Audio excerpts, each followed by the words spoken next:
They say you never truly know someone until you've seen how they leave. I thought I knew Cole, my husband of 14 years. He wasn't perfect. None of us are. But he had this way of making even our worst days feel manageable. His smile could diffuse an argument, and his optimism, though sometimes misplaced, was always contagious. But there's a fine line between optimism and delusion, and I was about to learn just how far Cole was willing to cross it. Before we jump back in, tell us where you're tuning in from, and if this story touches you, make sure you're subscribed, because tomorrow I've saved something extra special for you. It started with the credit card statements I never saw. Cole handled our finances. That was our arrangement from the beginning. I managed our daughter Charlotte's school schedules, medical appointments, and social calendar while running my small online business from home. Cole managed the money. We shared a home, a daughter, and what I thought was a life built on trust. But apparently, we didn't share everything. Not the secret credit cards, not the mounting debt, and certainly not the truth about where he was really going on those business trips. I'm not here to paint Cole as a villain, at least not entirely. He had dreams, and for years I supported them. But when his dreams started requiring expensive dinners with a woman named Brooke from his office, luxury hotel stays charged to cards I didn't know existed, and finally, a one-way ticket to Bali that drained our savings account, I would have expected him to at least loop me in. He didn't. Instead, he went behind my back, accumulated $35,000 in debt, and handed me a financial and emotional bomb with the timer already counting down to 0. The day it all came crashing down started like any other Tuesday. I was preparing Charlotte's lunch, checking emails from clients, and planning the week's meals. My phone buzzed with a text from Cole. "Working late tonight. Don't wait up." Nothing unusual. Cole often worked late, especially since his promotion last year. I replied with a quick, "Okay, love you," and continued with my day. It wasn't until I checked our joint account to pay Charlotte's dance class fee that I felt the first tremor of what would become an earthquake in my life. The account was nearly empty. Just $237 remained of what should have been close to $4,000. My heart raced as I called Cole. Straight to voicemail. I texted. No response. I called his office. "I'm sorry, Peggy," his assistant Hillary said, her voice unusually gentle. "Cole took a leave of absence starting today. I thought you knew." Leave of absence? This was the first I'd heard of it. I hung up and immediately began searching through Cole's home office. That's when I found it, a letter, not even sealed in an envelope, sitting on his desk, as if he wanted me to find it, as if this cowardly goodbye note was somehow enough. "Peggy, I can't do this anymore. The suburban life, the routines, the responsibility, it's suffocating me. I need space to figure out who I really am and what I want. Brooke understands me in ways you never could. Handle the bills. I've set up automatic payments for most of them. I'm sorry it ended this way. Cole." Automatic payments? I logged into our online banking again, this time digging deeper than the surface-level overview I usually checked. What I found made me physically ill. Multiple credit cards I'd never seen before, all maxed out. Personal loans, cash advances, a second mortgage he'd somehow taken out on our house without my knowledge, all totaling just over $35,000. And then, there was Charlotte, my sweet, perceptive 9-year-old daughter. How do you explain to your child that her father has abandoned the family for his girlfriend? That he's left us drowning in debt? You don't. Not at first. You tell yourself you'll shield her from the mess for as long as you can. But Charlotte isn't just any child. She's observant, intuitive beyond her years. I've always been proud of her intelligence, her emotional awareness. But in moments like these, I almost wished she weren't so perceptive. The house felt different that night. Emptier somehow, though Cole traveled often enough that his physical absence wasn't unusual. It was the weight of his betrayal that seemed to fill every corner, making the familiar spaces feel foreign and cold. I sat at the kitchen table, statements spread before me, trying to make sense of numbers that refused to add up to anything but disaster. "Mom?" Charlotte's voice came from the doorway, soft but steady. She stood there in her favorite blue pajamas, clutching the stuffed elephant Cole had bought her on their daddy-daughter day last year. "Is everything okay?" I wanted to lie, to tell her that everything was fine, that Daddy was just on another business trip, that we'd see him soon. But the words wouldn't come. Charlotte has this way of looking at you, really looking, that makes dishonesty feel impossible. Her eyes, so much like Cole's, see everything. "Come here, sweetie," I said, patting the chair beside me. She climbed up, tucking her legs beneath her. "Dad's gone on a trip," I began carefully, "but it's different this time. He might be gone for a while."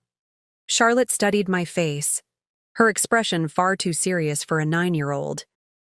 "He's not coming back, is he?" she asked simply. The directness of her question knocked the air from my lungs. How did she know? Had she heard us arguing in recent months? Had she noticed Cole's increasing absences, his distraction when he was home? "I don't think so, honey," I admitted, my voice barely above a whisper. "Not anytime soon." She nodded slowly, processing this information with a calmness that both impressed and concerned me. "Is it because of Brooke? The lady who calls him sometimes?" My heart stopped. "You know about Brooke?" "I answered his phone once when you were in the shower," she said, matter-of-factly. "She thought I was you at first. She said she couldn't wait to see him Saturday. But Saturday was my dance recital, and Dad said he couldn't miss it for anything." But he had missed it. A work emergency had supposedly kept him at the office all weekend. I remembered how disappointed Charlotte had been, how she'd scanned the audience throughout her performance, hoping he'd make a last-minute appearance. "Honey, I'm so sorry," I said, pulling her close. "Your dad and we've been having problems. Adult problems. But none of this is your fault, do you understand?" She nodded against my shoulder, her small body tense. Then she pulled back, her eyes meeting mine with an intensity that startled me. "Are we going to be okay, Mom?" she asked, and the adult concern in her voice broke something inside me. She was 9 years old. She should be worrying about homework and friendships, not whether we could survive her father's betrayal. "Yes," I said firmly, though I had no idea if it was true. "We're going to be okay." She studied me for a long moment, then nodded again, as if deciding to believe me. "Okay," she said simply, "then we'll figure it out." That one sentence, "we'll figure it out," hit me harder than Cole's goodbye letter ever could.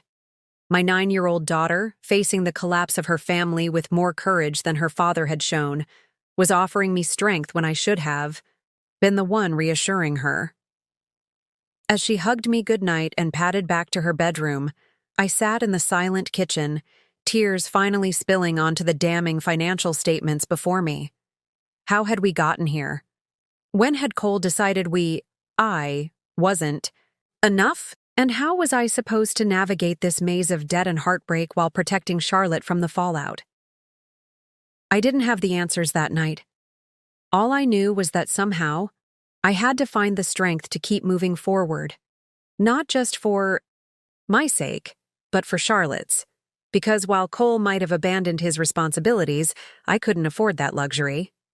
And somehow, looking at the determination in my daughter's eyes, I began to believe that maybe, just maybe, we really would figure it out. The marriage Cole and I built had always seemed solid to me. 14 years of shared history inside, jokes, and the beautiful chaos of raising Charlotte together.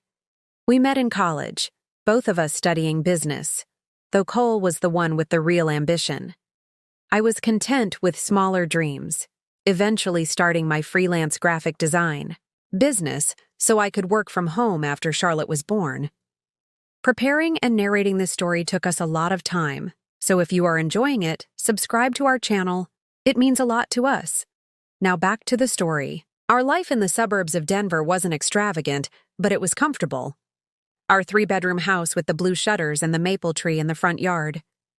Sunday morning pancakes that Cole would shape into animals to make Charlotte giggle. Family game nights where Cole's competitive streak would emerge, much to Charlotte's delight.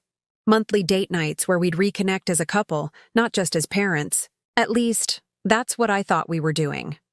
Cole had always been the charismatic one, drawing people to him effortlessly with his warm laugh and attentive demeanor. I'd watched him charm clients at company parties, turning strangers into friends within minutes. His coworkers adored him, especially after his promotion to regional marketing director 2 years ago. I had been so proud of him, watching him give his acceptance speech at the company gala, his eyes finding mine in the crowd as he thanked his supportive wife who made it all possible.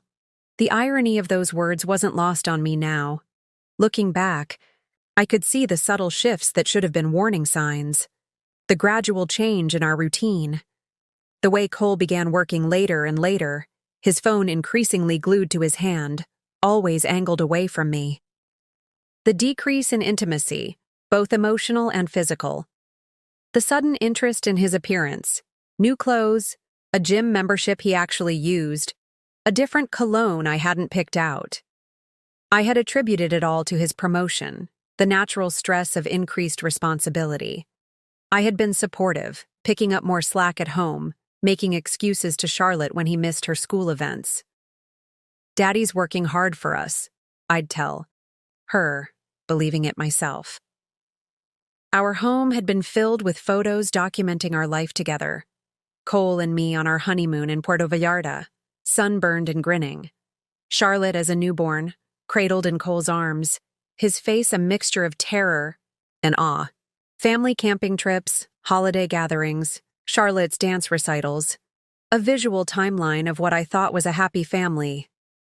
Now, each photo felt like evidence of a life that had been partially fabricated, a happiness that had an expiration date I hadn't been aware of.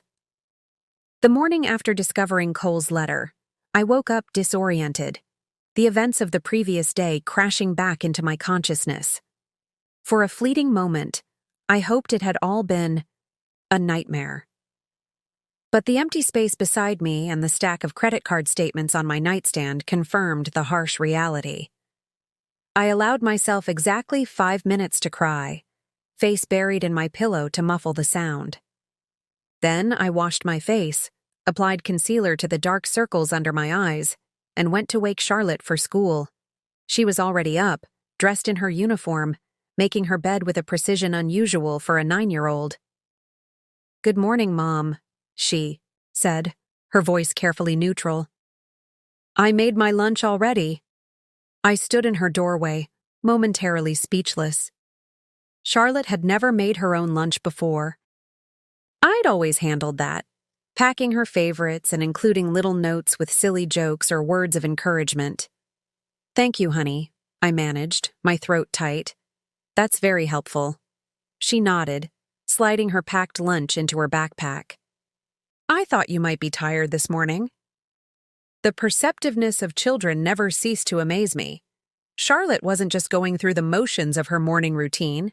She was intentionally lightening my load, stepping up in ways no child should have to. "Charlotte," I said, sitting on the edge of her freshly made bed, "we need to talk about what's happening." She sat beside me, small hands folded in her lap. "Dad's not coming back," she said. Not a question this time, but a statement of fact. "No, I don't think he is," I confirmed, watching her face carefully, for signs of distress. To my surprise, she merely nodded. I figured. He took his special watch collection, the one Grandpa gave him that he said he'd give to my kids someday. I hadn't even noticed. The collection of vintage watches that had belonged to Cole's father was indeed missing from the display case in his office. The fact that Charlotte had noticed this detail and understood its significance was both impressive and heartbreaking. Dad also left us with some money problems, I continued, deciding that honesty, filtered appropriately for her age, was the best approach. He spent more than we had, and now there are bills we need to pay. Charlotte's brow furrowed. Is that why you were looking at all those papers last night? The ones that made you cry? I nodded, swallowing hard. Yes, but you don't need to worry about that. It's my job to figure it out, not yours. But we're a team now, right? She asked, her eyes, so much like Cole's, looking directly into mine. Just you and me? Yes, I said, my voice steadier than I felt. We're a team, but I'm still the grown-up, and some problems are for grown-ups to solve. She seemed to consider this, then reached over and took my hand. Her small fingers wrapped around mine with surprising strength. I can help more around the house, she offered. And I don't need new dance shoes yet. My old ones still fit okay. The lump in my throat grew larger. Charlotte knew exactly which battles I was fighting, both practical and emotional, and was already strategizing ways to help. She was 9 years old and thinking about budgeting. Thank you, sweetheart, I said, squeezing her hand. But you just focus on being a kid, okay? That's your job. She nodded, but the determined look in her eyes told me she had no intention of sitting this one out. In many ways, Charlotte was like me, quiet, observant, thoughtful. But she had also inherited Cole's stubborn streak, his refusal to back down from a challenge. The thought was both comforting and terrifying. As I drove her to school that morning, the routine achingly normal against the backdrop of our collapsing life, I couldn't help but wonder what Cole was doing at that exact moment. Was he on a plane to Bali with Brooke? Were they laughing about how easily he had walked away? Was he having second thoughts? Or had he already committed fully to his new life, erasing us from his narrative? Mom? Charlotte's voice pulled me from my spiraling thoughts. It's going to be okay, you know. I glanced at her in the rearview mirror, this child who was suddenly speaking with the wisdom of someone much older. How do you know that? I asked, genuinely curious about her certainty. She shrugged, looking out the window at the familiar streets of our neighborhood. Because you're stronger than Dad. You always were. He just didn't see it. Her words settled over me like a warm blanket, unexpected comfort in the cold reality of our situation, out of the mouths of babes, as they say. As I watched her walk into school, backpack bouncing slightly with each step, I made a silent promise to both of us. We would survive this. We would rebuild.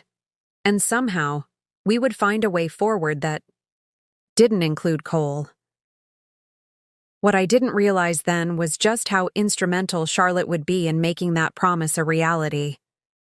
The full extent of Cole's betrayal revealed itself like a slow-motion car crash over the next few days. Each new discovery was another impact, another shattering of what I thought our life had been.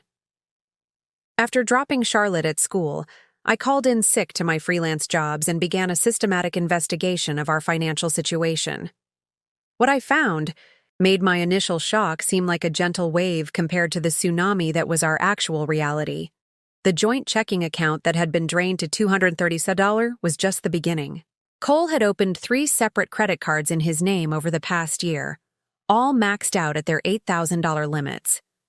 He had taken a personal loan from our bank for $15,000, using our house as collateral, and somehow managed to secure a line of credit against his 401k.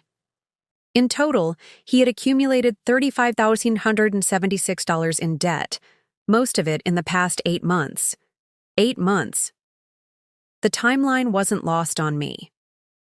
8 months ago was when Cole had gone to that marketing conference in San Diego, the same conference where Brooke had been a guest speaker. I remembered how animated he'd been upon his return, talking about innovative marketing strategies and the brilliant speaker he'd met. "She has such a fresh perspective, Peggy," he'd said, eyes bright with enthusiasm I'd mistaken for professional admiration. Now I understood it had been the beginning of the end. I found the bank statement showing the withdrawal of our entire savings, 4872.3 days ago. The same day he'd texted me that he would be working late. The same day he'd apparently purchased a one-way ticket to Bali, according to the travel confirmation I found in our shared email account. He hadn't even bothered to delete it. One ticket, not two. So either Brooke had purchased her own, or she was meeting him there later. Either way, Cole had left the country, emptied our accounts, and disappeared with his girlfriend, leaving me to deal with the financial carnage he'd created. The phone rang, startling me from my daze. The caller ID showed Denver First Bank. My stomach dropped as I answered. "Hello, Mrs. Reynolds. This is Marcus from the mortgage department at Denver First. I'm calling because your mortgage payment was declined this morning." Of course it was. The automatic payment had been set up to draw from the account Cole had emptied. "I see," I said, my voice sounding strangely calm to my own ears. "There's been a situation with that account. My husband has left the country and withdrawn all the funds." There was an uncomfortable pause on the line. "I'm very sorry to hear that, ma'am. However, we'll need the payment processed within the grace period to avoid late fees and potential credit impacts." "And when is the grace period over?" "You have until the 15th, ma'am. That's 5 days from now. 5 days to come up with $1,076 for the mortgage payment. 5 days when I had less than $300 in my account and credit cards that were likely already maxed out, though I hadn't checked mine yet." "Thank you, Marcus. I'll take care of it," I said, already knowing I had no idea how I would manage that. After hanging up, I sat in the silent kitchen, surrounded by the evidence of Cole's betrayal, and let myself absorb the magnitude of what had happened. This wasn't just an affair, not just a man having a midlife crisis. This was calculated abandonment. Cole had systematically prepared for his departure, accumulating resources and debt that would fund his new life while leaving, me to deal with the consequences. I thought about calling my parents, but pride stopped me. They had never fully approved of Cole, had always thought I was rushing into marriage too young. "He's charming," my mother had said, "but charm isn't the same as character." The thought of telling them they had been right all along was too painful to bear. My sister Peggy would help if she could, but she was struggling with her own financial issues after her divorce last year. Friends might offer emotional support, but none were in a position to help with debts of this magnitude. I was alone in this. Alone with a 9-year-old daughter and a mountain of debt I hadn't created. My phone buzzed with a text. For a fleeting, ridiculous moment, I thought it might be Cole, coming to his senses, telling me it had all been a terrible mistake. Instead, it was Charlotte's school. "Mrs. Reynolds, please call regarding Charlotte. Non-emergency." My heart raced as I dialed the school's number. Had Charlotte broken down? Was she acting out? Had Cole contacted her somehow? "Mrs. Reynolds, this is Ms. Garcia, Charlotte's teacher.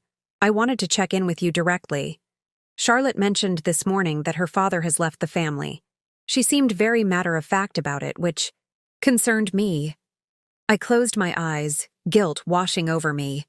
In my shock and focus on the financial disaster, I hadn't thought to notify the school about our situation.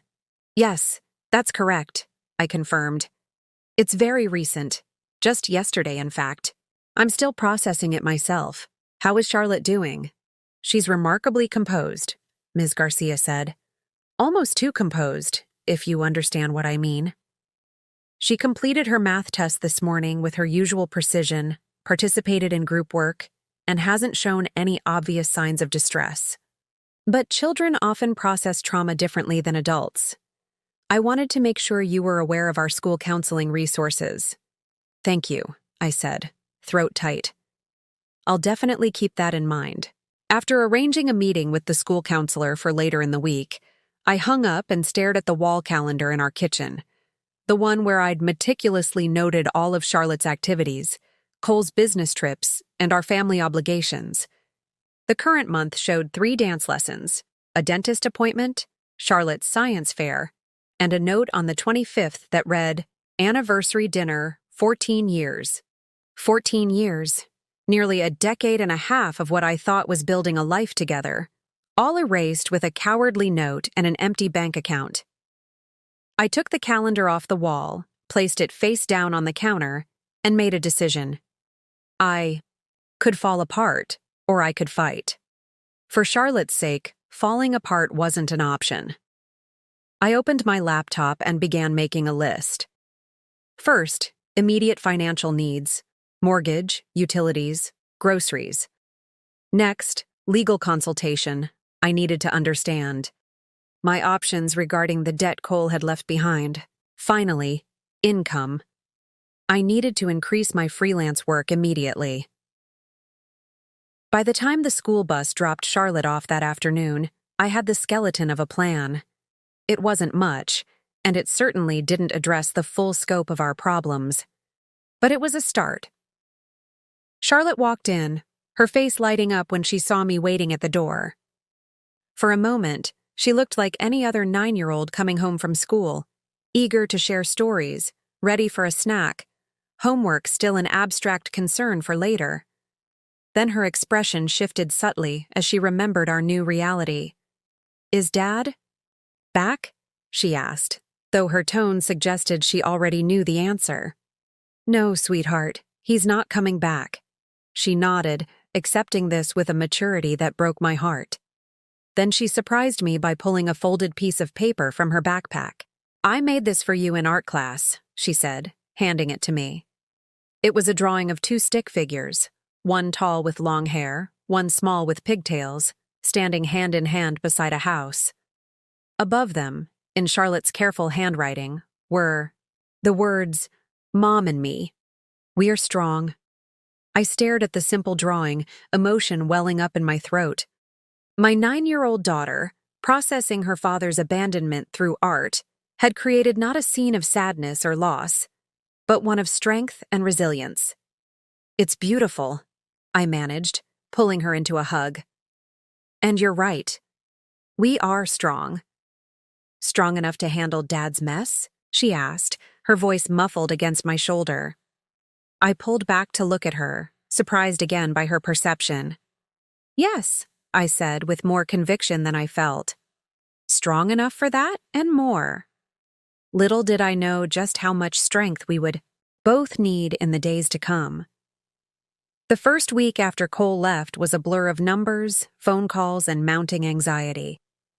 Each day brought a new financial surprise, another hidden debt, another system that was on the verge of collapse. The mortgage payment was just the beginning. There was Charlotte's dance academy tuition, $300 due by the end of the month. The electric bill arrived with a past due notice I'd never seen before. Apparently, Cole had stopped paying it 2 months ago, and we were now at risk of disconnection.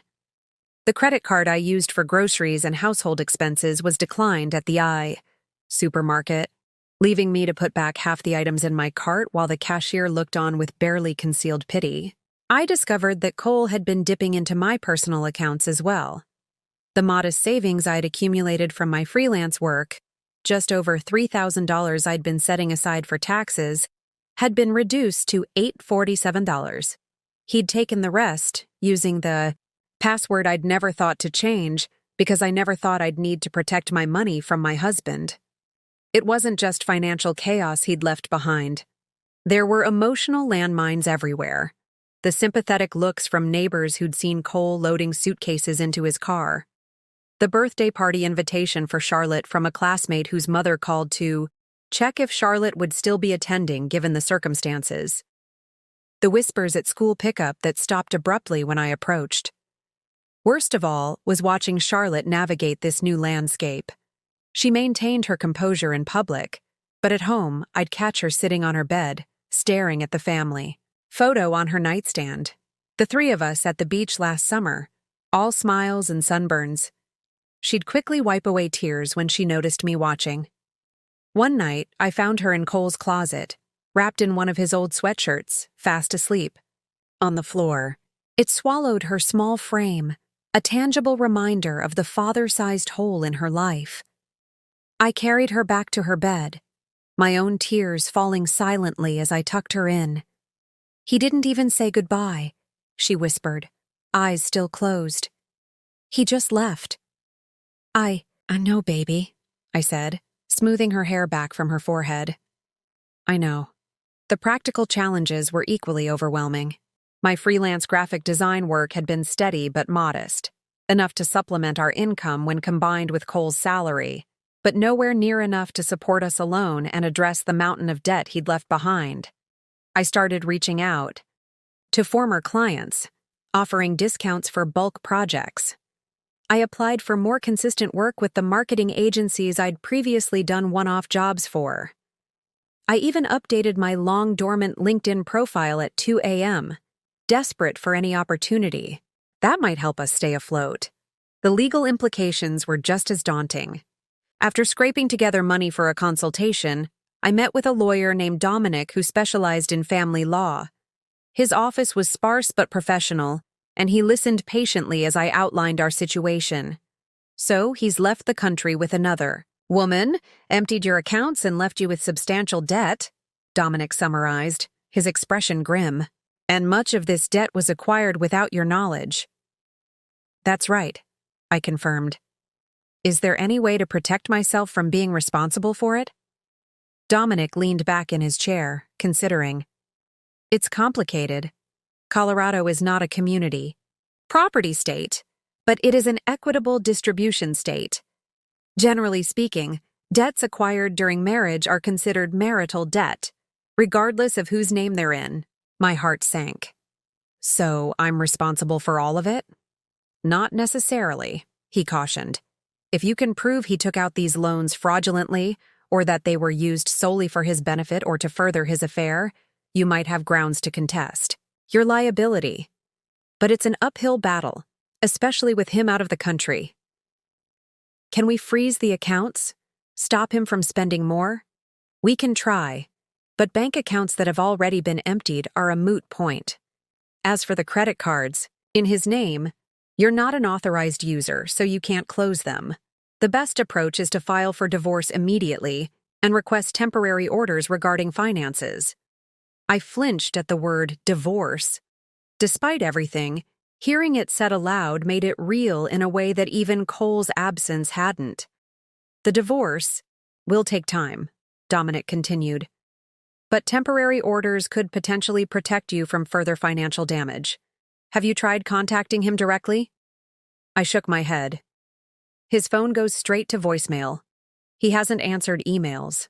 His parents claim they don't know where he is, though I'm not sure I believe them. Dominic nodded, making notes. Document everything.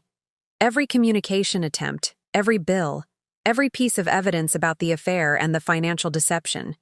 It will all be relevant. I left his office with a folder of paperwork, a $400 charge on my nearly maxed-out credit card, and the heavy knowledge that untangling myself from Cole's mess would be neither quick nor easy. At home, I found Charlotte, sitting at the kitchen table, carefully counting coins from her piggy bank. "What are you doing, sweetie?" I asked, setting down my purse and the intimidating folder of legal documents. "Counting my money," she replied without looking up. "I have 43 27s. "That's great," I said, trying to inject enthusiasm into my voice. "Are you saving for something special?" She looked up then, her eyes serious. "For us. For the bills. Dad took all our money, right? So I'm helping." The lump in my throat made it hard to speak. My 9-year-old was emptying her piggy bank to help pay bills her father had abandoned. "Oh, Charlotte," I said, sitting beside her and pulling her into a hug. "That's incredibly sweet of you, but this isn't your responsibility. Your job is to be a kid." She pulled back, her expression stubborn. "But we're a team now, remember?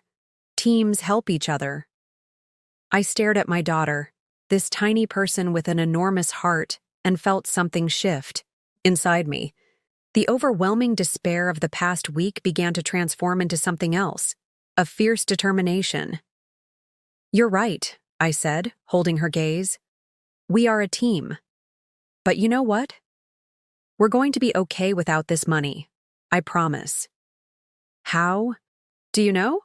she asked, echoing the question I'd asked her days earlier. I smiled, borrowing her own wisdom. Because we're stronger than Dad. We always were. He just didn't see it. For the first time since Cole left, I truly believed those words might be true.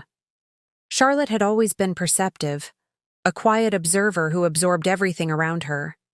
As an only child, she'd grown comfortable in adult company, often startling. Cole's friends with her insightful comments or unexpected questions. "She's an old soul," people would say, and Cole and I would beam with pride at our precocious daughter. Now, that same perceptiveness that had once seemed like a charming quirk was becoming something else entirely. A survival tool. A strength. Neither Cole nor I had fully appreciated. 10 days after Cole's departure, I was sitting at my makeshift office in the corner of our living room, juggling 3 different freelance projects in a desperate attempt to boost our income. Each ping from my email sent a jolt of anxiety through me. Another bill, another demand. For payment? Another rejection from a potential client? Charlotte walked in from the kitchen, a glass of water in one hand and a notepad in the other.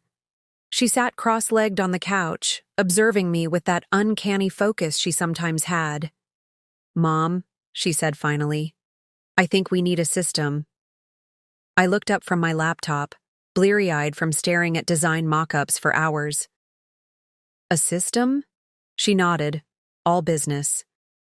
"For the bills and stuff. You look stressed all the time and you keep forgetting things." She wasn't wrong. Just yesterday I'd forgotten to pick her up from dance class, arriving 20 minutes late, breathless and apologetic, to find her sitting patiently on the steps with her teacher. The day before, I'd missed a deadline for a small project, losing both the job and the potential for repeat business. "I made this," Charlotte continued, holding up her notepad. It was a hand-drawn calendar, each date meticulously filled with information in her neat handwriting. "It has all the bill due dates from the papers on your desk, my school stuff, and your work deadlines." I took the notepad, stunned by its thoroughness. She had indeed captured every bill due date, color-coded them by urgency, red for very important, orange for regular important, and even noted which ones were past due. She'd included her school events, my project deadlines, and even reminded me of routine things like trash day and grocery shopping. "Charlotte," I said, equal parts impressed and concerned, "when did you do this?" "Last night after you fell asleep on the couch," she said matter-of-factly. "You were snoring and your papers were everywhere.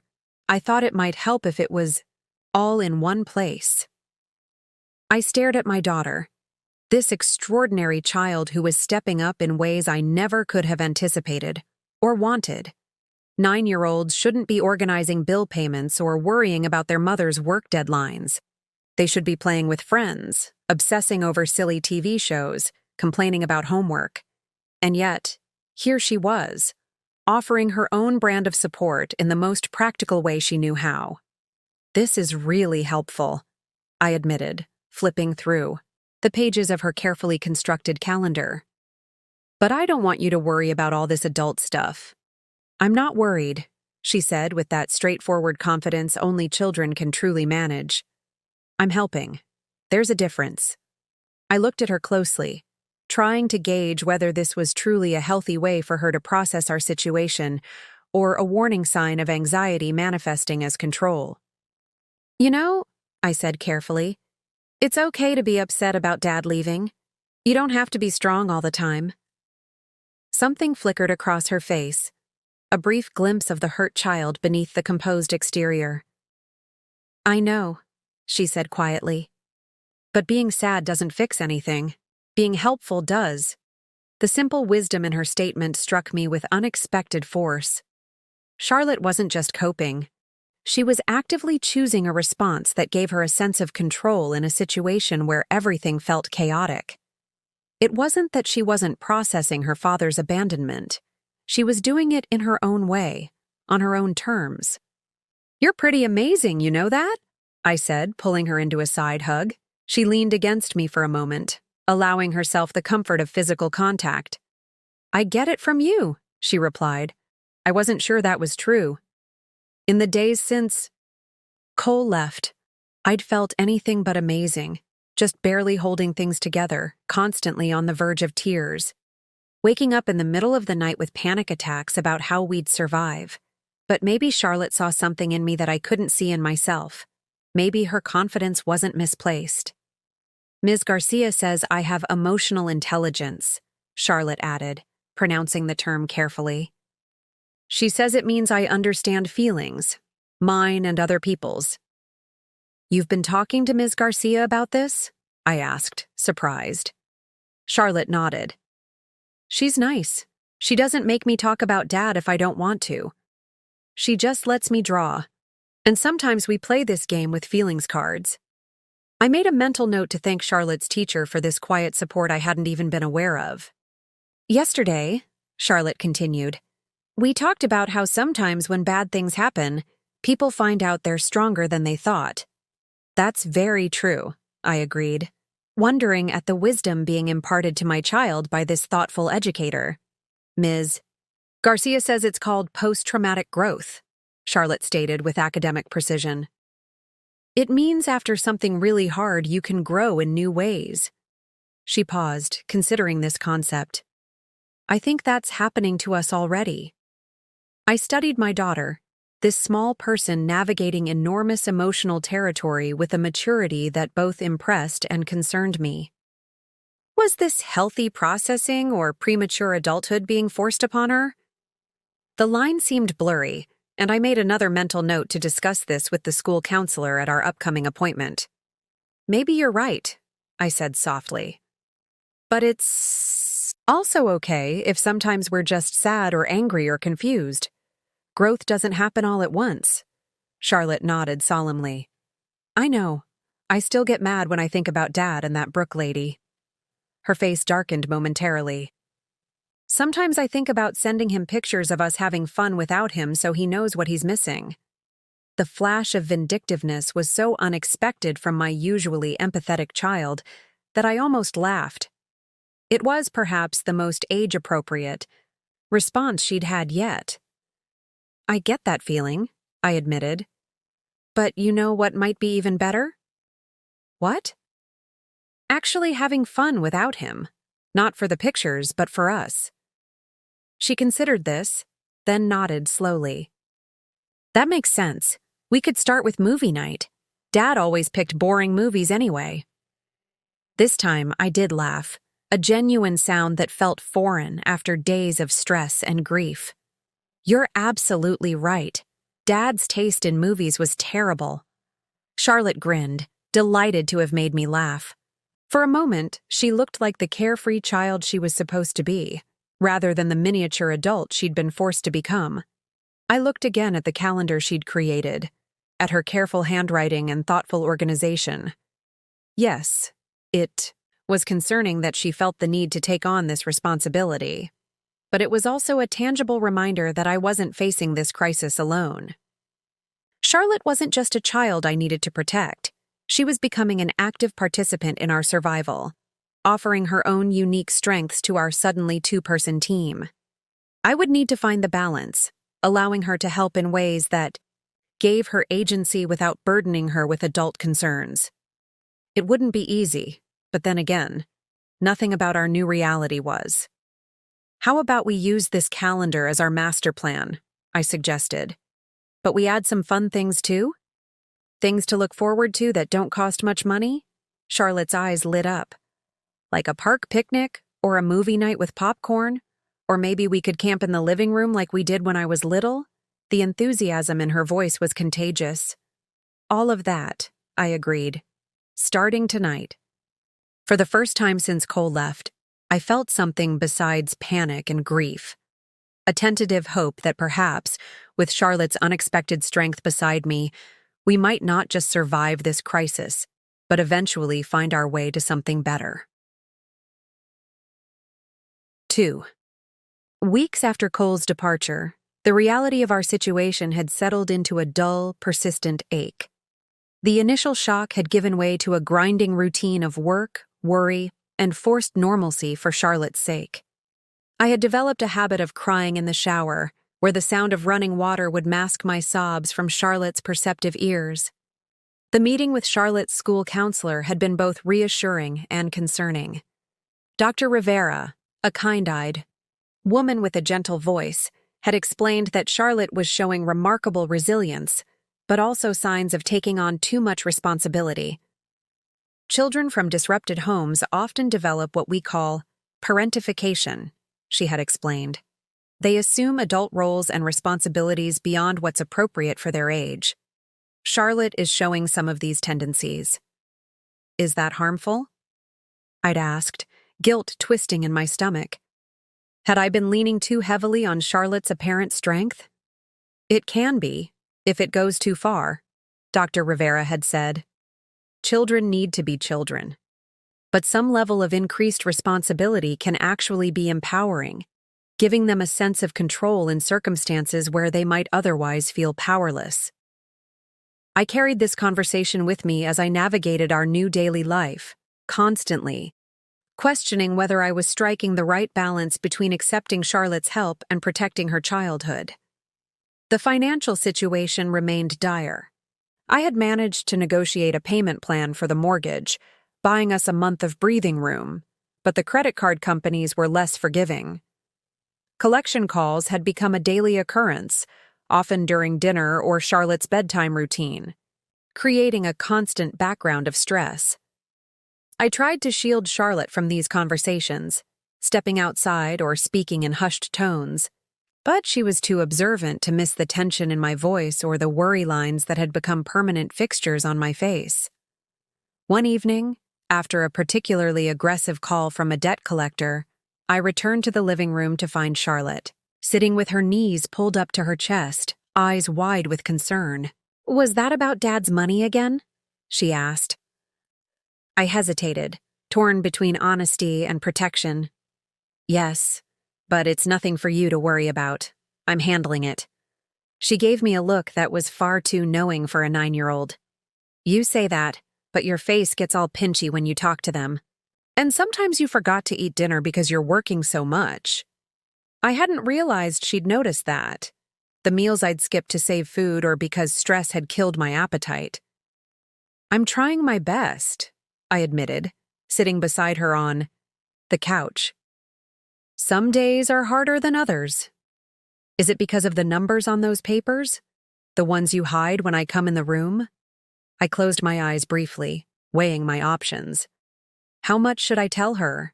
How much was she already piecing together on her own? "Yes," I said finally. "Your dad left us with some bills that are hard to pay right now. But that's my problem to solve, not yours." "But what if I can help?" she persisted. "I'm good at math. Ms. Garcia says I'm at a 6th grade level." The pride in her voice made me smile despite everything. "You are amazing at math, and I'm so proud of that. But this is different." "Why?" she challenged, with that direct gaze that always made me feel as though she could see straight through any adult evasion. I considered various responses, weighing the burden of knowledge against the harm of exclusion. Charlotte wasn't being helped by my vague reassurances. She was clearly aware enough of our situation to be worried. Perhaps controlled information was better than fearful imagination. "Because it's a lot of money," I said carefully. "More than $35,000. That's a grown-up problem, and while I appreciate your offer to help, I don't want you spending your childhood worrying about adult financial issues." She absorbed this information, her brow furrowing in concentration. $35,000, she repeated, testing the number. "That's a lot." Then she looked up at me, her expression shifting from concern to something like determination. "But you're smart, Mom. You'll figure it out." Her confidence in me was both heartwarming and terrifying. What if I couldn't figure it out? What if her faith in me was misplaced? "I'll need to make some changes to how we live," I said, deciding that preparing her for practical adjustments was better than pretending everything was fine. "We'll need to be careful with money for a while. That might mean fewer new clothes, or maybe switching to a less expensive dance class." I expected disappointment, perhaps even tears. Instead, Charlotte nodded thoughtfully. "That makes sense," she said. "We can make a budget. We learned about those in math last year." She paused, considering. "And I don't need new dance clothes. Emily's mom is always saying how fast kids grow out of stuff. Maybe she has some that Emily outgrew." I stared at my daughter, this child who was facing the upheaval of her family with more grace and practical thinking than many adults I knew. Part of me wanted to wrap her in a bubble, to protect her from every harsh reality of our situation. Another part recognized that excluding her entirely from our new reality wasn't protection.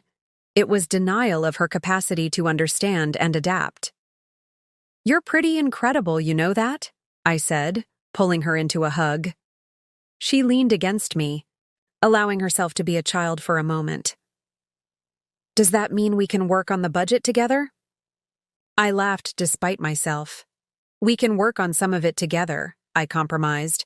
"The parts that affect your life directly, the rest is still my job." She seemed satisfied with this arrangement, and as we sat together on the couch that evening, planning small economies and reasonable sacrifices, I realized something important. Protection didn't always mean shielding Charlotte from every difficulty. Sometimes it meant guiding her through challenges in age-appropriate ways, helping her develop resilience without burdening her with adult responsibilities. It was a delicate balance, one I would need to navigate carefully in the days ahead. But, for the first time, I began to believe that perhaps Charlotte's involvement in our recovery wasn't just inevitable. In some ways, it might actually be beneficial for both of us. A month after Cole's departure, we had settled into a new routine that was equal parts exhausting and empowering. Each day brought its own challenges, small victories, and moments of doubt, creating a patchwork existence that bore little resemblance to our life before. My alarm now rang at 5 a.m. instead of 6:30, giving me 2 quiet hours to work on freelance projects before Charlotte woke up. I had secured 3 new regular clients, including a local restaurant chain that needed weekly social media graphics, and a startup that required ongoing website updates. The pay wasn't spectacular, but it was consistent. Something I desperately needed. By 7 a.m., I would wake Charlotte, and we'd move through our morning routine with practiced efficiency. She had taken to preparing her own lunch while I made breakfast, insisting it was her contribution to the team. I'd learned to accept this help without the crushing guilt I'd initially felt. School drop-off was followed by more client work, interspersed with phone calls to creditors, the lawyer, and occasionally, fruitless attempts to reach Cole. His phone remained off, his emails unanswered. According to his Instagram, which I checked with masochistic regularity, he and Brooke were having the time of their lives in Bali, sunset cocktails and infinity pools featuring prominently in their carefully curated photos. I had filed for divorce. With Dominic's help, the paperwork sitting in limbo as we struggled to officially serve Cole with the petition. His parents claimed not to know his exact whereabouts, though they had contacted me once to ask about seeing Charlotte. I had agreed, primarily because Charlotte deserved to maintain a relationship with grandparents who loved her, even if their son had abandoned his responsibilities. Their visit had been awkward but ultimately positive for Charlotte. They had brought her gifts. Modest ones, thankfully, not the extravagant purchases that might have suggested they were trying to buy her affection, and taken her for ice cream. They had not defended Cole's actions, but had assured Charlotte that they loved her and would always be part of her life if she wanted them to be. "Did they say anything about Dad?" I had asked after they left. Charlotte had considered this carefully. "Grandma said sometimes grown-ups make mistakes they can't fix. And Grandpa said they were sorry about what happened, but they weren't sorry about having me as a granddaughter." It was perhaps the best response they could have offered, acknowledging the harm without excusing it, while reinforcing their love for Charlotte. The financial situation remained precarious. I had managed to negotiate payment plans with 2 of the credit card companies, but the third remained inflexible. The mortgage was current, but only because I had dipped into my retirement savings. A short-term solution that created long-term problems I tried not to think about. We had made adjustments to our lifestyle, some small, others more significant. Cable TV was canceled in favor of a single streaming service. Grocery shopping became an exercise in careful budgeting, with Charlotte appointed official calculator during our trips, keeping a running tally on her phone as we navigated the aisles. Dance lessons continued, but at a less expensive studio that offered discounts for parent volunteers. I now spent Saturday mornings helping with the youngest dancers in exchange for reduced tuition. Evenings developed their own rhythm. Dinner, homework, and then our business meeting. A 20-minute session where Charlotte and I would review our calendar, discuss upcoming expenses, and celebrate small financial victories. It was during one of these meetings that Charlotte had her first genuinely brilliant idea. "Mom," she said, looking up from the notepad where she was dutifully recording our weekly grocery expenses. "Why don't you sell your graphic design stuff to more than one person at a time?" I paused, confused by the question. "What do you mean?" "Well," she said, her brow furrowed in concentration, "you make those logo things for companies, right?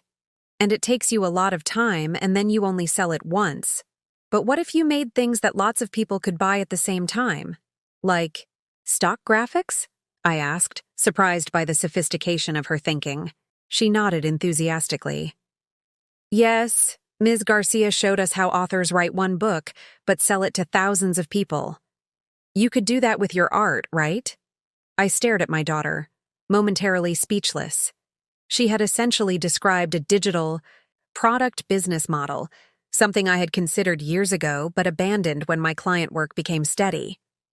"Charlotte," I said slowly, "that's actually a really smart idea." Her face lit up with pride. "Really? Could it help with the debt?" "It could," I admitted. "It would take some time to create the products and set up an online store, but once it was running, people could buy the designs without me having to create something new each time. So you'd make money even while you're sleeping," she concluded with satisfaction. "That's smart business." I laughed, both at her phrasing and at the realization that my 9-year-old had just proposed a legitimate business strategy that could potentially help our situation. The idea took root, and I began spending my evening hours after Charlotte went to bed creating digital design templates, social media graphics, and illustration packages that could be sold repeatedly to different customers. It was exhausting, adding another 3 hours of work to my already full days, but it also felt hopeful in a way that simply scraping by did not. Not every day was productive, however. There were evenings when the exhaustion and stress caught up with me, when the collection calls had been particularly aggressive, or a client had delayed payment. On those nights, I would sometimes find myself sitting on the kitchen floor after Charlotte was asleep, crying silently into a dish towel to muffle the sound. During one such moment of despair, Charlotte had appeared in the doorway, awakened by a nightmare or perhaps some sixth sense that her mother needed her. "Mom?" she had called softly, her voice thick with sleep. "Are you okay?" I had hastily wiped my eyes, forcing a smile. "I'm fine, honey. Just tired. Let's get you back to bed." She had studied me with those perceptive eyes, then walked over and wrapped her small arms around my shoulders. "It's okay to be sad sometimes," she had said, echoing my own words back to me. "You don't have to be strong all the time." In that moment, the roles had reversed completely, my child offering me the same reassurance I had given her. I had cried then without restraint, holding her close, allowing myself the release I so desperately needed.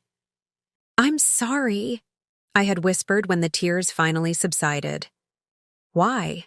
she had asked, genuinely puzzled. "You let me cry when I'm sad." The simple logic of her response had made me laugh through my tears. "You're right. Thank you for reminding me." She had smiled, pleased with herself, and then led me by the hand to the couch where we curled up together under a blanket, both eventually falling asleep there until morning. These moments, the struggles and the small victories, the breakdowns and the breakthroughs, formed the texture of our new life. It wasn't the life I had planned, or the one Charlotte deserved, but we were building it together, day by day, with a resilience that continued to surprise me. 6 weeks after Cole's departure, the raw wound of his betrayal had begun to scab over, though it still ached when touched. My days had developed a rhythm: work, parenting, managing creditors, repeat, that left little time for dwelling on what might have been. The digital product store Charlotte had suggested was live, though sales were modest so far. Each small notification of a template purchased felt like a tiny victory against the mountain of debt we still faced. Charlotte continued to impress and concern me in equal measure.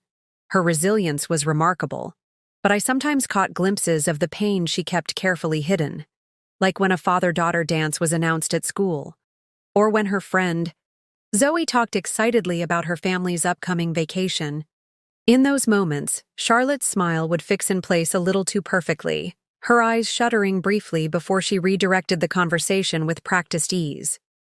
We were surviving, not thriving, but it was enough for now. At least that's what I told myself. The turning point came on an ordinary Wednesday evening. Charlotte and I were sorting through a box of old photographs I'd found while looking for tax documents in the garage. Most were from before Charlotte was born: Cole and me in college, our early dating years, our budget honeymoon to Florida. Charlotte was particularly fascinated by these glimpses of her parents' former lives. "You look so happy," she observed, studying a photo of Cole and me on a beach, sun-kissed and laughing. "We were," I said softly, allowing myself a moment of nostalgia without the bitter edge that usually accompanied thoughts of my soon-to-be ex-husband. Charlotte continued flipping through the photos, occasionally asking questions about where they were taken or who the other people were. Then she paused, holding up a picture I hadn't seen in years. "Who's this lady with Dad?" she asked. I took the photo, momentarily confused. It showed Cole standing with an older woman I didn't immediately recognize, both smiling at the camera in what appeared to be an office setting. Cole was wearing a company shirt from his first job after college. "I'm not sure," I admitted, squinting at the faded image. "Probably someone he worked with at Brighton Marketing. That was before he joined Reynolds and Associates." Charlotte took the photo back, studying it with surprising intensity. "She looks like the lady in Dad's wallet picture." I blinked, not immediately.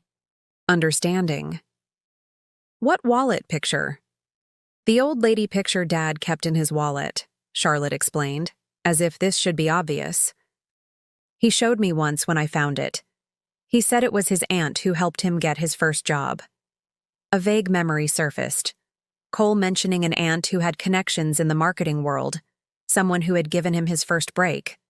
I hadn't thought about her in years, and I wasn't sure I'd ever actually met her. "Aunt Patricia?" I guessed, trying to recall the name. "Aunt Pauline," Charlotte corrected. "He said she was really rich and lived in a big house in California." I stared at my daughter, something clicking in my mind. "Cole had a wealthy aunt in California? Are you sure?" Charlotte nodded confidently. "Yep. He said she didn't have kids of her own, so she helped him a lot. He said someday he might inherit her house, but it was a secret because the other cousins didn't know." This was entirely new information to me. In 14 years of marriage, Cole had mentioned this aunt occasionally, but had never discussed any potential inheritance. Why would he tell our 9-year-old daughter about it but not his wife? "Did Dad talk about Aunt Pauline a lot?" I asked, trying to keep my tone casual. Charlotte shrugged. "Sometimes. Mostly when you weren't around. He called her last month before he left. I heard him in his office. He was asking if he could stay in her guest house for a while." My heart began to race. Last month, before he left. Cole had been planning his escape, coordinating with a wealthy relative I barely knew existed. "Charlotte," I said carefully, "this is really important. Do you remember Aunt Pauline's last name?" Or where in California she lives? She screwed up her face in concentration. I think it started with an M something. And I know she lives in a place that sounds like candy. Candy? I repeated. Confused? Yeah, like the chocolate candy bars. Dad said it was where all the movie stars live. Manhattan Beach? I guessed. Charlotte shook her head. No. Malibu. That's it. He said Aunt Pauline has a house in Malibu with a pool that looks at the ocean. A wealthy relative with a beachfront home in Malibu who might leave Cole an inheritance. If this woman existed, she could be key to understanding Cole's finances and possibly locating assets he hadn't disclosed. Charlotte, I said, trying to contain my growing excitement. You are absolutely brilliant. She beamed at the praise, though she clearly didn't understand its significance. For remembering Aunt Pauline? Yes, for remembering such important details. This might really help us. Her expression grew serious, intuiting from my tone that this was more than just an interesting discovery. Is it about the money Dad took? I nodded, deciding that honesty was appropriate in this moment. It might help us find some of the money, yes, or at least understand more about Dad's plans. Charlotte considered this, then asked the question that had probably been lingering in her mind for weeks. Do you think Dad went to Aunt Pauline's house instead of Bali? The Instagram photos of Cole and Brooke in Bali flashed through my mind. Sunset cocktails, infinity pools, luxury resorts. I had assumed they were spending our savings and maxing out credit cards to fund this lavish escape. But what if that was just for show? What if their real destination had been a rent-free guest house in Malibu? I don't know, I said honestly. But we're going to find out. Charlotte nodded, satisfied with this answer. Then she surprised me with her next observation. Mom, if Dad has a rich aunt, shouldn't she help pay the money he owes us? That would be fair, right? I stared at my daughter, once again astounded by her practical approach to our situation. The idea hadn't even occurred to me yet. I was still processing the possibility that Cole might have assets or support I knew nothing about. That's actually a very interesting question, I said slowly. Legally, Aunt Pauline probably doesn't have to pay Dad's debts. But if she's helping him hide from his responsibilities, that's a different story. Charlotte nodded sagely, as if this confirmed something she'd already concluded. We should tell Mr. Dominic about her. He'll know what to do. Mr. Dominic, my lawyer, whom Charlotte had met briefly when he'd stopped by the house to have me sign some papers. She was absolutely right. This was information Dominic needed immediately. I pulled her into a tight hug, overwhelmed by the potential breakthrough her childhood memories might have just provided. You know what, Charlotte? I think you might have just changed everything. The discovery of Aunt Pauline injected a new energy into our situation. For the first time since Cole's departure, I felt something beyond just determination to survive. I felt a flicker of hope that we might actually find justice. I called Dominic first thing the next morning, pacing the kitchen as I relayed Charlotte's revelation. A wealthy aunt in Malibu, he repeated, his tone shifting from professional to intrigued. And your daughter believes Cole may have been planning to stay with her? Yes. Apparently, he called her before he left, asking about her guest house. Charlotte overheard the conversation. This could be significant, Dominic said, and I could hear him typing notes in the background. If Cole has access to assets or support we don't know about, it could change our approach to the divorce proceedings.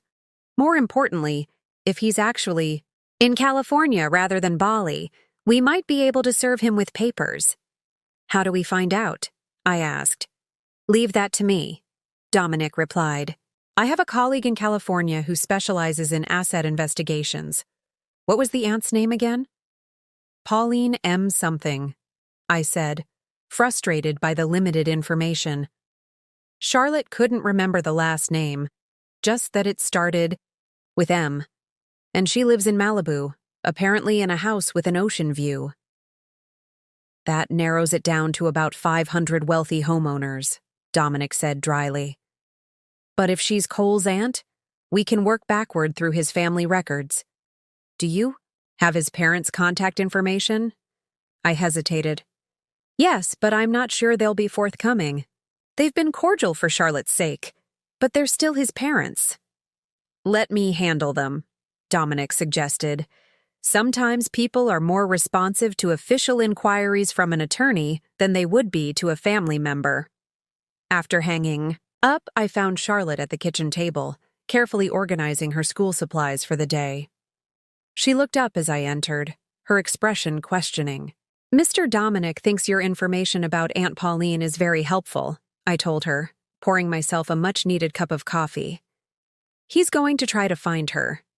Charlotte nodded, looking pleased but also thoughtful. What happens if he does find her?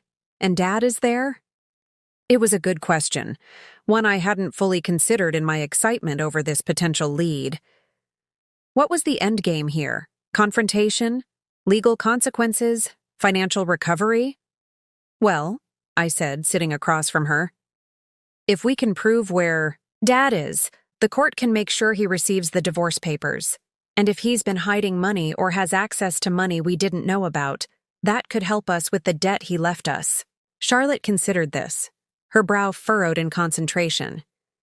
But what if Aunt Pauline doesn't know what Dad did? What if he lied to her too? Another insightful question that gave me pause.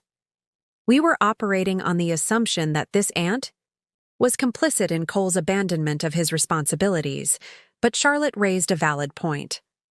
What if she was just another person Cole had manipulated? That's possible, I acknowledged. If that's the case, she might actually help us once she knows the truth. Charlotte nodded, satisfied with this answer.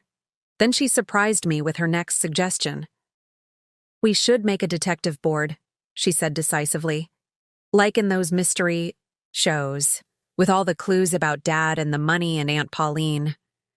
I couldn't help but smile at the idea, which seemed pulled straight from a children's mystery novel.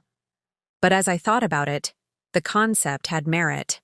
Organizing everything we knew visually might help us see connections we'd missed. That's not a bad idea, I admitted. It would help us keep track of all the information. Charlotte's eyes lit up with excitement. We can use the corkboard from your office, and I can be in charge of the sticky notes and string. Her enthusiasm was infectious, and I found myself nodding. Okay, detective, we'll set it up after school today. That evening, after Charlotte's homework was complete, we transformed the corkboard that normally held my design inspiration into a visual map of our investigation. Charlotte took her role as investigation assistant very seriously, meticulously writing out key facts on color-coded sticky notes. Yellow is for Dad, she explained as she worked. Blue is for money clues, pink is for Aunt Pauline, and green is for action items. I watched her arrange the notes in clusters, connecting related pieces with lengths of red yarn. It was surprisingly comprehensive. Cole's known timeline, the financial discrepancies we'd discovered, the scattered mentions of Aunt Pauline, and outstanding questions that needed answers. We should add what we know about Brooke, too, Charlotte suggested, reaching for a stack of orange sticky notes. She might post something that gives us clues. She was right. While I'd been avoiding Cole's social media beyond occasional masochistic checks, a more systematic review of both his and Brooke's online presence might yield valuable information. As we worked, I received a text from Dominic. Found something. Pauline Morrison, 72, homeowner in Malibu, Cole's father's sister, call. Me. Charlotte, I exclaimed, showing her the message. Mr. Dominic found Aunt Pauline. Her eyes widened with excitement. Already? That was fast. What's her whole name? Pauline Morrison, I replied, already pulling up a search engine on my phone. Let's see what we can find out about her. Together, we discovered that Pauline Morrison was a retired executive from a major tech company who had made her fortune during the first internet boom. There were several photos of her at charity events in the Los Angeles area. always elegantly dressed and often accompanied by much younger companions. "She looks nice," Charlotte observed, studying a photo of Pauline accepting an award for philanthropic work. "Not like someone who would help Dad hide from us." "People can surprise you," I said carefully, not wanting to prejudge someone I'd never met. "But you're right. She does seem accomplished and respected. Maybe she doesn't know the full story." We added Pauline's information to our investigation board, creating a new cluster of pink sticky notes with everything we'd learned about her. As we stepped back to review our work, I was struck by how much clearer the situation seemed when laid out visually. "What's our next move?" Charlotte asked, hands on her hips as she surveyed our creation. I smiled at her terminology, pulled straight, from detective shows. "Mr. Dominic is going to try to determine if Dad is actually staying with Aunt Pauline. And I think we should review Dad and Brooke's social media more carefully, looking for any inconsistencies that might tell us where they really are." Charlotte nodded seriously. "And we should check if the Bali pictures are really from right now. Sometimes people post old pictures and pretend they're new." I stared at my daughter, once again struck by her perceptiveness. Of course, the photos Cole and Brooke had been posting could be from a previous trip, or even stock images. I hadn't thought to verify their authenticity. "That's brilliant, Charlotte," I said. "We'll check for date markers in the photos. Seasonal. Decorations, weather patterns, anything that might tell us when they were really taken." For the first time in weeks, I felt a surge of genuine optimism. We weren't just passive victims of Cole's betrayal anymore. We were actively investigating, gathering information, formulating a plan. And Charlotte wasn't just coping with her father's abandonment. She was channeling her pain and confusion into something constructive. Our detective board might have looked like a child's game to an outsider, but to us, it represented something powerful. Control. We couldn't change what Cole had done, but we could choose how we responded. And right now, we were choosing to fight back. Together. The investigation into Pauline Morrison and Cole's potential whereabouts moved faster than I expected. Dominic's California contact was thorough, confirming within days that Pauline Morrison did indeed own a substantial property in Malibu with a guest house, just as Charlotte had described. More importantly, the investigator had conducted discreet surveillance and confirmed what we had begun to suspect. Cole was there. Not in Bali with Brooke as his social media suggested, but living in his wealthy aunt's guest house on the California coast. "The posts are fake," I told Charlotte after receiving Dominic's update. "Dad's been in California this whole time, not Bali." Charlotte absorbed this information with surprising calm. "I knew it," she said finally. "The pictures had the wrong flowers." "What do you mean?" "In their beach pictures, there are plumeria flowers. We learned about them in science class. They grow in Hawaii and Bali. But in one picture, there are also California poppies in a vase. Those don't grow in Bali." I stared at my daughter, astounded by her attention to detail. I hadn't noticed the flowers in the background of Cole's supposed vacation photos, but Charlotte had, and had recognized the geographical inconsistency. Armed with confirmation of Cole's location, Dominic moved quickly to have him served with divorce papers. The process server caught Cole leaving Pauline's property in a Mercedes convertible, a car I'd never seen before. "He's been served," Dominic reported. And he looked shocked. Clearly wasn't expecting to be found. The next step was a court hearing to address the financial issues. With evidence that Cole had deliberately misrepresented his whereabouts and potential access to assets, the judge issued a temporary order freezing any accounts in his name and requiring a full financial disclosure within 10 days. Charlotte and I celebrated this small victory with ice cream sundaes at home, a budget-friendly indulgence that felt significant nonetheless. "What happens now?" Charlotte asked, licking chocolate sauce from her spoon. "Now we wait for Dad to respond to the court order," I explained. "He has to tell the truth about all his money and accounts." "Will he do that?" she asked, her expression doubtful. It was a fair question. Cole had already demonstrated a willingness to lie and deceive. He doesn't have much choice, I said. Ignoring a court order has serious consequences. What I didn't tell Charlotte was that Dominic had also reached out directly to Pauline Morrison. To my surprise, she had agreed to meet with me, alone, the following week. She claims she didn't know the full story, Dominic had told me. Says Cole told her you were separated for months and had agreed to the divorce. She seemed genuinely shocked when I explained the actual situation. This meeting with Pauline could be crucial, not just for potential financial recovery, but for understanding the full scope of Cole's deception. For the first time since he left, I felt like we were making real progress, taking concrete steps toward resolution rather than just surviving day to day.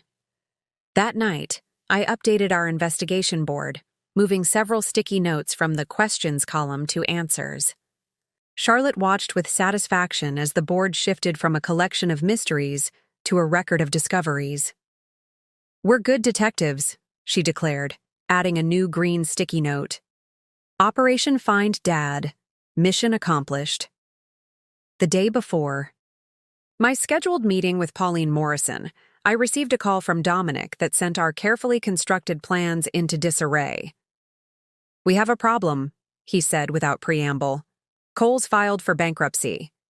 The word hit me like a physical blow. Bankruptcy? What does that mean for us? "It's complicated," Dominic explained. "He's filed for Chapter 7, claiming he has no ability to pay his debts. It automatically puts a stay on all collection actions, potentially including our divorce proceedings."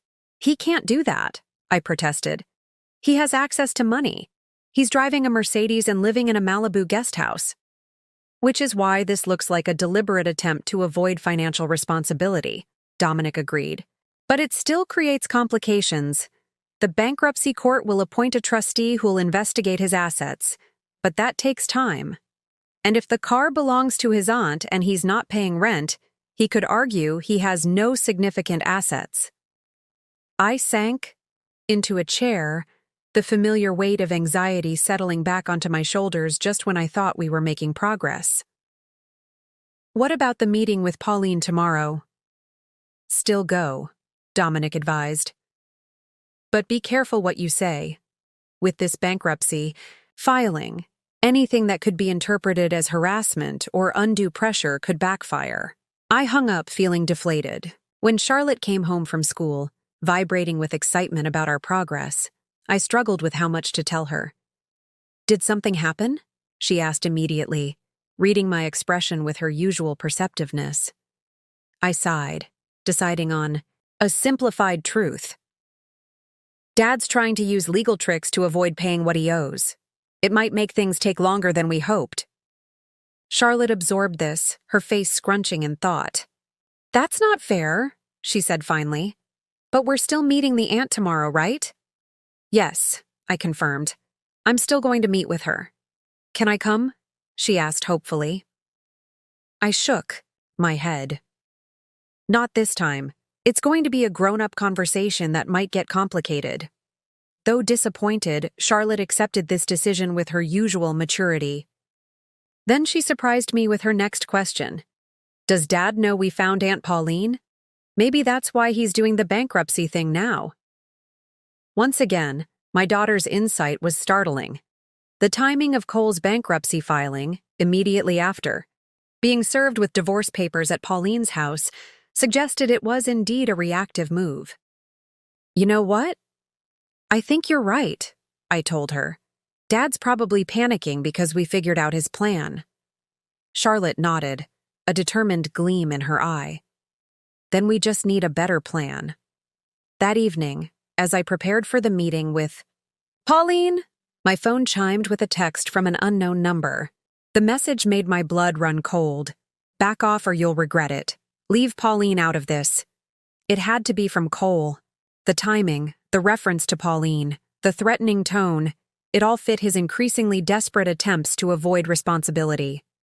Showed the message to Dominic, who advised documenting it, but otherwise ignoring the threat. "This actually helps our case," he noted. "It shows consciousness of guilt." Despite his reassurance, I slept poorly that night, my mind racing with worst-case scenarios. Cole's bankruptcy filing and threatening message had transformed what had felt like progress into a new set of obstacles. Just when we thought we were gaining ground, the path forward had become more complicated than ever. Pauline Morrison's Malibu home was exactly as Charlotte had described, a sprawling oceanfront property with an infinity pool that seemed to merge with the Pacific. The main house was modern and elegant, with floor-to-ceiling windows capturing the breathtaking coastal view. The guest house, where Cole was apparently staying, was visible at the far end of the property. I'd half expected Pauline to cancel after Cole's threatening text, but her assistant had confirmed our appointment that morning. Now, sitting in her pristine white living room, I waited nervously, rehearsing what I would say. When Pauline entered, I was struck by how little she resembled Cole. Tall and slender, with silver hair cut in a stylish bob, she carried herself with the confident grace of a woman accustomed to commanding rooms. Her expression was cautious but not unkind. "Mrs. Reynolds," she said, extending her hand. "I appreciate you coming." "Ms. Morrison," I replied, shaking her hand firmly. "Thank you for agreeing to meet." She gestured for me to sit, then took a seat across from me. "Your lawyer has shared some concerning information with me. I'd like to hear your perspective." I took a deep breath and told her everything. The abandoned debt, the drained accounts, Charlotte's devastation, and Cole's increasingly manipulative behavior. I showed her the threatening text, the bankruptcy filing, and our financial statements, showing the accumulated debt in Cole's name. Pauline listened without interruption, her expression growing increasingly troubled. When I finished, she was silent for a long moment. "I had no idea," she said finally. "Cole told me you had separated months ago, that you had agreed to divorce but were being vindictive about financial matters. He said he needed space to sort things out." "That's not true," I said quietly. "He left without warning, taking our savings and leaving massive debt behind." Pauline nodded, her lips pressed into a thin line. "I believe you. Cole has always been selective with the truth when it suits him. Even as a child." She rose and walked to the window, gazing out at the ocean. "Did you know I paid for his college and his MBA and bailed him out of financial trouble twice before? I've always had a soft spot for my brother's only son, despite his tendency to create his own problems." This was new information, and it painted a picture of Cole I hadn't fully seen before, a pattern of financial irresponsibility and dependence on his aunt's generosity. Pauline turned back to me, her decision made. "I won't continue enabling this behavior. Cole needs to face the consequences of his actions." She reached for her phone. "I'd like to call your lawyer now, if that's all right. I have information about assets Cole hasn't disclosed that will be relevant to both the divorce and bankruptcy proceedings." As she dialed, I felt a wave of relief so powerful my hands began to shake. This was the breakthrough we needed, someone who knew Cole's financial history and had the integrity to tell the truth. Pauline spoke with Dominic for nearly 30 minutes, revealing details about money she had given Cole over the years, accounts she believed he maintained offshore, and his pattern of financial deception. She agreed to provide formal statements and documentation to both the divorce court and bankruptcy trustee. Before I left, she asked one question that caught me off guard. "How is Charlotte handling all this?" The genuine concern in her voice was unexpected. "She's incredibly resilient," I answered honestly. "Stronger than I ever knew a 9-year-old could be." Pauline nodded, a hint of sadness in her eyes. "I've never met her. Cole always had excuses when I suggested visiting. I'd like to change that if you're comfortable with it." This potential connection, a great Aunt Charlotte had never known but who seemed genuinely interested in her welfare, felt like another small victory amid the chaos. As I drove home, I realized this meeting had been the turning point we needed. With Pauline's testimony and evidence, Cole's web of lies would unravel. The path forward was still complex, but for the first time, justice seemed not just possible, but inevitable. The weeks following my meeting with Pauline unfolded with surprising speed. With her documentation and testimony, Dominic successfully challenged Cole's bankruptcy filing, arguing that he had misrepresented his financial situation and had access to assets not disclosed to the court. The bankruptcy trustee, presented with evidence of potential fraud, conducted a thorough investigation that revealed exactly what Pauline had suggested. Cole maintained an offshore account in the Cayman Islands containing nearly $80,000, money he had gradually siphoned from our joint accounts over the past 2 years. Cole's reaction to being exposed was not to fight, but to flee. Again. He abandoned his aunt's guest house overnight, leaving even Brooke behind. According to Pauline, their relationship had been deteriorating as funds dwindled, and the reality of Cole's situation became clear. Brooke had apparently expected a glamorous, new life with a wealthy man, not a fugitive from financial responsibility. With Cole's bankruptcy dismissed and his hidden assets identified, the court froze his offshore account and issued orders for the funds to be repatriated to satisfy his debts. It wouldn't cover everything, but it would address the most pressing financial concerns: the credit card debt, the personal loan, and the outstanding mortgage payments. At home, practical improvements appeared almost immediately. The collection calls stopped. The threatening letters ceased. For the first time in months, I checked our mail without dread, reviewed bank statements without anxiety. Charlotte noticed the change in atmosphere right away. "You're smiling more," she observed one evening as we prepared dinner together, a new routine we'd established, with her as my official sous chef. "Things are getting better," I confirmed. "The court found Dad's hidden money, and it's going to help pay off the debt he left us." She nodded sagely, chopping carrots with careful concentration. "Because of Aunt Pauline." "Yes, and because of you," I reminded her. "You're the one who remembered her in the first place." Charlotte allowed herself a small, proud smile. "We make a good team." "The best," I agreed. Indeed, our partnership had evolved beyond mere survival to something genuinely collaborative and mutually supportive. Charlotte still maintained her organizational systems. My color-coded calendar remained on the refrigerator, updated weekly with her neat handwriting. But there was less desperation to the effort, more satisfaction in the routine. My digital product business, born from Charlotte's suggestion months earlier, had begun to generate reliable income. Not enough to make us wealthy, but sufficient to supplement my freelance work and create a modest financial cushion.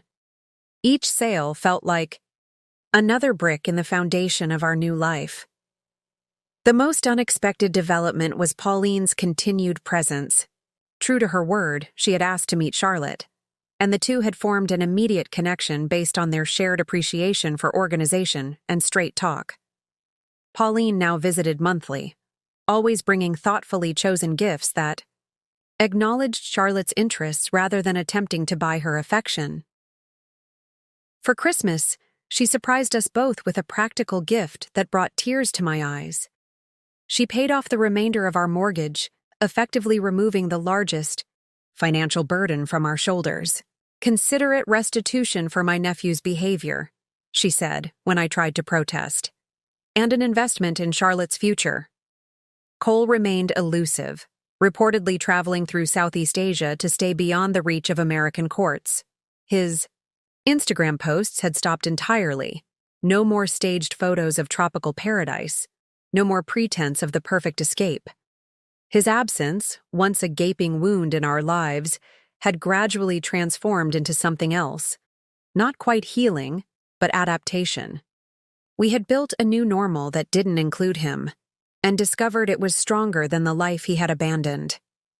A year after Cole's departure, on a crisp autumn evening, Charlotte and I sat on our back porch with mugs of hot chocolate, watching the sunset paint the sky in shades of pink and gold. It was a moment of simple peace that would have been unimaginable in those first desperate weeks after he left. "Mom," Charlotte said, breaking our comfortable silence, I've been thinking about Dad. I glanced at her, noting how much she'd grown in the past year, not just physically, but emotionally. At 10, she carried herself with a quiet confidence that hadn't existed before. What about him? I asked carefully. She stared into her mug, considering her words. I used to think he left because of something wrong with us, but now I think he left because of something wrong with him. Her insight struck me with its simple clarity. It had taken me months of therapy to reach the same conclusion, that Cole's abandonment reflected his character flaws, not our worthiness. That's very wise, I said softly. And I think you're right. Charlotte nodded, processing this validation. Ms. Garcia says some people run away from problems instead of fixing them. That's what Dad did, right? Yes, I agreed. That's exactly what he did. She was quiet for another moment, then asked the question that perhaps had been lingering all along. Do you think he'll ever come back? I considered how to answer truthfully without undermining her healing process. I don't know if he'll try to come back someday, but I do know that our lives have changed. We've built something new together, something strong. And if he did come back, it wouldn't be the same, she concluded. No, I confirmed. It wouldn't. The divorce had been finalized 3 months earlier, with Cole submitting the required documents through an attorney but never appearing in person. The financial settlement had addressed the debt and established child support payments that I doubted would ever materialize given his continued evasion of U.S. jurisdiction. Yet strangely, the legal resolution felt almost secondary to the emotional, one we had achieved independently. We had reimagined our lives without waiting for Cole's participation or approval. My freelance business had expanded to include corporate clients and recurring contracts that provided stability. The digital product line Charlotte had inspired now generated enough passive income to fund her college savings account. Our home, once threatened by financial insecurity, had become a truly safe harbor.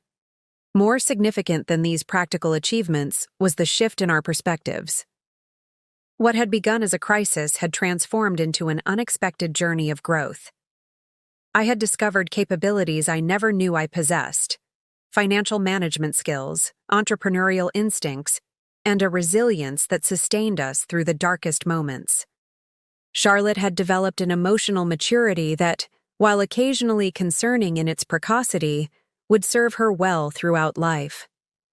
Together, we had learned that family could be redefined, that two people could be complete without requiring a third, and that abandonment, while painful, could be survived and even transcended.